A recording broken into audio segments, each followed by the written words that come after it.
Dostlar, Sezarla Marla çox fikir edirlər. Mənə şikayət edirlər. Deyir, pensiyanı vermirlər. Balalarımız orada acından ölür. Süd alıb yeyirəm ki, balalara süd verim. Hə Marla? Nə vaxt verəcəklər pensiyanı? Az qalıb, darıxma. Sezar, niyə gedib işləmirsən? Get pul qazandı, bütün günü yatırsan burada. Sezar, balalara sən cavab deyirsən. Get qazan gətir, yesinlər.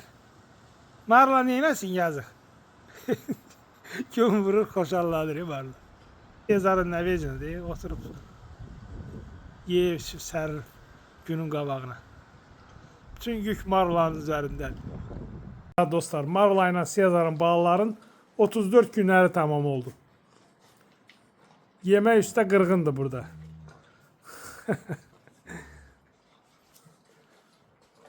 Məmə də yeyirlər dostlar. Sonra da yeməkdə. Şimdi yeməkdən sonra məmiyə elə cumurlar. Elə bil bu yeməyi bunlar deyildi yəni. Dostlar, sanki 5 dəqiqə bundan qabaq yeməyi bunlar deyildi yəni. Hər zaman acdılar da bunlar. Marla səni məhv eləyəcək bunlar Marla. 34 günləri tamam oldu dostlar.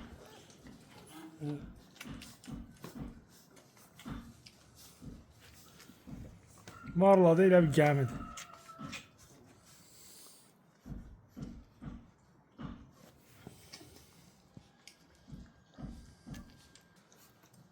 Hə Marlito, nə istəyir bunlar səndən? Qıyıb. Oy Allah Allah, necə yiyib. Bunu elə bir kompot kimi içirlər də yeməyin içindən.